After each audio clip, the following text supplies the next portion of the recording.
Okay, Brandon, what's the over under on how many times you will cry during this interview? It's non-zero. It's more well, we can't stop now. We cried a lot last night. This morning, I haven't checked Twitter.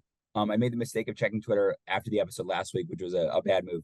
I checked Twitter a little bit this morning, and from everything I've seen, I'm just like, we're 30 seconds in. I can't believe it. This is it's the best thing that's ever happened to me, and to have, people would call this like a worst case scenario. People would say this is like a bummer of a situation. I cannot stress enough. This is everything that I've ever wanted, and I'm so beyond happy. It's great. All right, so let's get into the stuff we saw on the screen. Let's start with some of the things last night. You didn't want to risk your vote with the Beware advantage, but then later that same day, you did risk and lose your vote on the journey. What gives? It wasn't even the same. Not the same days. It was like 2 hours. It was an hour and a half. I wanted to do the Beware advantage thing from when I saw the Beware advantages in Survivor 41 and 42 and 40, and 43. Yeah, I wanted to hand them out. I wanted to just find one and then pawn it off and see if somebody opened it. My biggest accomplishment in Survivor is that I got to do something that I had dreamed of doing when I watched it on TV. Super cool, detail oriented, or what's the word I'm thinking of? Winner, what's the something oriented? If it's success oriented, it didn't work out, but it was super fun. It was super cool to do. And then I see the puzzle game at the journey. I don't think for a second that I'm not going to win that. It's a game for babies. It's a matching game. I do not perform well under pressure. And I think that a lot of my challenge performance, although abysmal, not good even on a good day, I think a lot of it was just I'm not good under pressure. I am actively not good under pressure. And it was the timer of it all, and it was the matching. I never went back to look to see if the matches were correct. So I put in, there's 6 possible combinations with the 3 tiles that I had. So I did those combinations. And then my brain was just like, oh, maybe you missed one. So I just kept going through the same 6. And then I lost my vote. I was batting 1,000. I'm watching the episode. I'm like, oh, I'm doing great. And then I go, oh, wait, this is where the tide turns. What did you think your chances were going into that tribal? As you walked into tribal, what did you think was going to happen? It was more than halfway me, but it was clear. It was not down and out. The check hadn't been written yet for me. Like there was a chance. And then once at tribal council, I got, immediate pushback from Sean from a question, immediate pushback from Sabaya for a question. Sabaya didn't have a vote, but I knew, Emily's guaranteed voting for me. We know who is the 2 people that are potentially going to leave. Emily's voting for me. I hope maybe Kaleb I wasn't sure about, but when Sean had given me a pushback on some questions, and then Sabaya also, even though she didn't have a vote, I figured a decision may have been made. So my answer at the end, when Jeff asks like what it meant for me to be here, I gave that answer knowing that it's probably my last time there. And I've wondered after doing it that if I should have like given like this isn't my last time here, like I given a quicker response that kind of leaned into like this isn't it, and I'm hoping to be here. But I would have regretted for the rest of my life not saying exactly what I got to say there, in my final piece there. So listen, you asked me to do anything with hands or running or swim, whatever, not the best. I can talk. I can give a good speech, and I'm very proud of that. And then as viewers, we kind of knew that was probably it for you once they aired that thing. All right, let's talk about the ladder, man. Listen, we saw you have that panic attack during the marooning challenge. First of all, just for those of us that have never experienced a panic attack, can you explain, sort of walk us through what it felt like and what was going on while you were on that ladder? Me and Sean jump off the boat. We're swimming, batting 1,000 in the swimming. We get in the boat. We paddle back faster than anybody. And then I've watched this now 100 times because even until it just happened, I wasn't sure what happened. It seems as though I grabbed onto the rung that everybody else stepped on. So my balance was off. And granted, like it has a lot to do with upper body strength also. I'm not saying that like, those critiques are not unfounded. I'm with you. But because I was wonky on the ladder and my weight was distributed weird, I couldn't grip on, and then I fell. And I'm telling you, I mean, getting up there from the base of the bottom of the ladder, full wet clothes, already exhausted in the swim, it is very, very hard. And it was the knowing that I was losing it for the tribe. It was hearing Jeff, who's right there, yelling at me, hearing my whole tribe ask, like, where's Brandon? And I'm telling you, I pull with all of the muscle that I have, which admittedly, not a ton, but I'm pulling with everything that I have.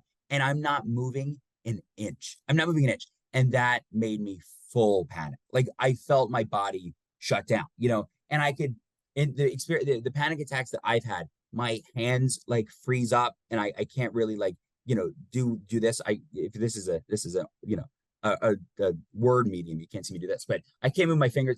Sean comes down, we do the really beautiful hand holding shot. He gets me up there, and then I get to the mat and I blacked out. Like I have no memory beyond like kind of getting up past the thing there.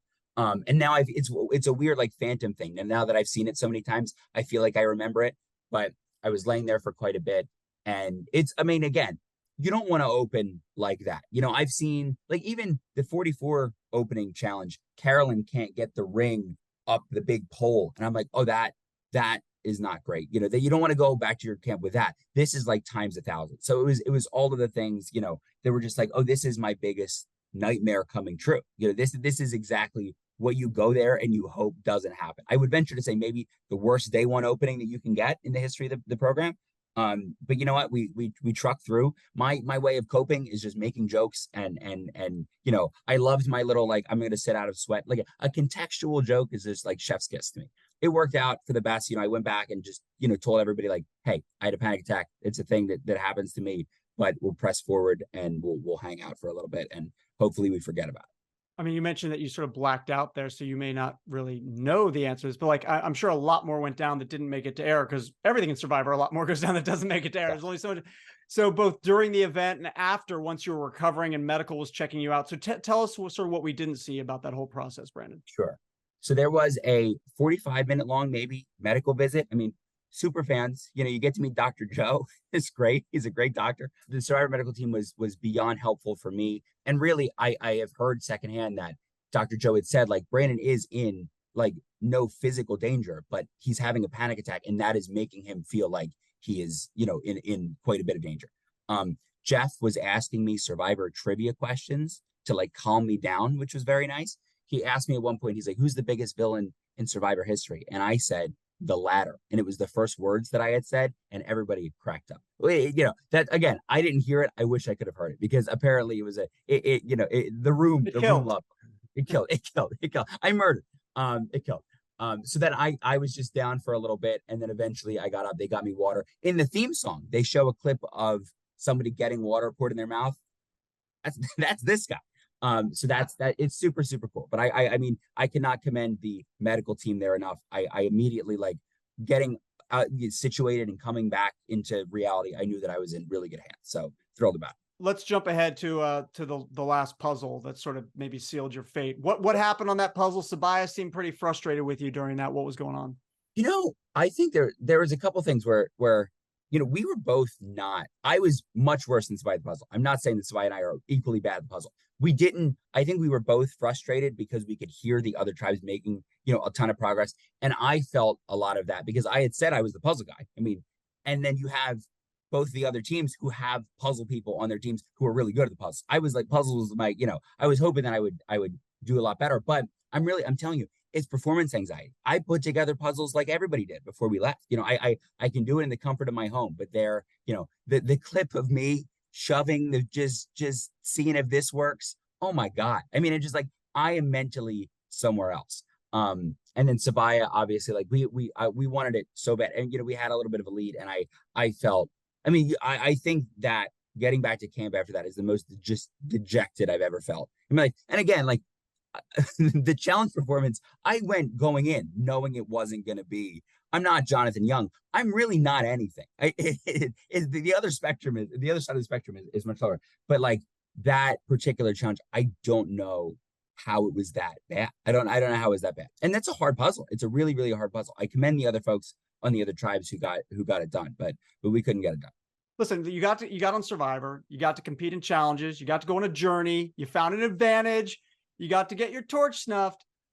Besides winning, because obviously that's the ultimate goal for everyone, what's the one other Survivor milestone you wish you got an experience? I know there's a million, Brandon, so don't give me the list of everything that happens on Survivor, but what's the one thing that like you wish you could have experienced while you're out there? There was Kendra came to our camp the first day, the first tribal council, which was super nice. They cut it out of the episode just because I'm sure, a ton going on. I would have liked to have just met the other people. Like on the boat, I'm saying like I'm with my family, right? And I only got to meet 6 people in the family. I would have liked to have just like, and then I got to meet Bruce and Drew on the journey, which was super cool. I would have liked to have just, I know how Survivor casts. I know that I'm with like 17 of the most interesting people in the world. I've been saying this whole time. I have no idea how I get so lucky to like hang with these people that are so, beyond brilliant and funny and intelligent.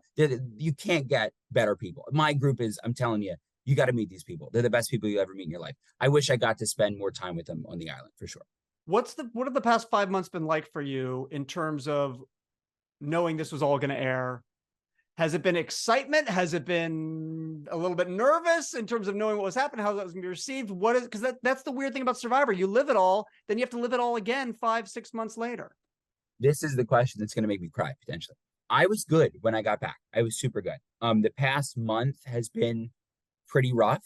It's, and again, I'm not giving credence to anybody who's sending hate online. The past week has been very, very rough. I thought we were all like, I didn't think people cared about the challenges so much, but you get a guy who's not good in the challenges in there. Oh my God. But knowing all this was going to air and then having it air, I feel just this morning, I feel so free. I feel this weight is off my shoulders. I can like be myself. I can do that. Like, this is what I'm good at, and like talking with people about the show and being so excited. They're so excited for me. And I just knowing in the back of my mind that it doesn't go the way that everybody's hoping that it goes for me, but now being able to say like, I lived what you just saw, and I'm still just the happiest that I've ever been. I cannot stress enough. I got exactly what I wanted. I really like, I can't believe I did it. I can't believe that I got to do it, and it does, results oriented is what I was thinking of earlier. Results oriented, results oriented. You would say this is an unsuccessful run, but like the best part of this for me was that I have friends from elementary school and high school, and when I worked at Panera Bread in college, and people that I went to college with and past jobs who are all watching Survivor for me. And they've texted me and they're like, oh, you were right. This is really good. Like, it's the best show on TV, and if they keep watching after like episode 3 beyond when I'm not there, that's why I did this. It's just, I want people to know this is the coolest show in the world. And again, I can't believe I got to do it. So right now, to answer your question, it's been rough, but this is worth it. I would do it 100 more times to feel what I feel right now. I can't tell you how great this is. Last thing, because I know you got to run, Brandon, like we said earlier, so much stuff doesn't make it onto the screen. What's something that happened out there that you kind of were looking forward to making the episode, didn't make it, but just, sticks with you as sort of memorable or important about your journey? When I was actually, let me talk about the journey. When I was on the journey, I don't do the game. I'm so excited. I'm looking at the little box, the combination box. I'm like, I'm going to open this box. You guys are going to, and all the production folks are there. And I don't open the box, and I'm looking at it. I'm like, can I please just open it? Like, I don't need what's in it. I won't read what's in it. I just want to know that I can open it. So they for a second, they're sitting there and they're like, yeah, open the box. So I find the correct thing, and I got to pull the thing. I never opened it. I don't know what was in it. I don't ever need to know what was in it, but I got to open the box. Survivor, they knew how badly I wanted to open that box. And I got to, like Tyson in that, I think is the Final Four Immunity Challenge, Blood versus Water. He yanks the thing. I got to yank the thing. And it was, it was on a technicality. It doesn't count for anything, but I got to, when you go to Survivor, you want to open the box, and I got to open the box.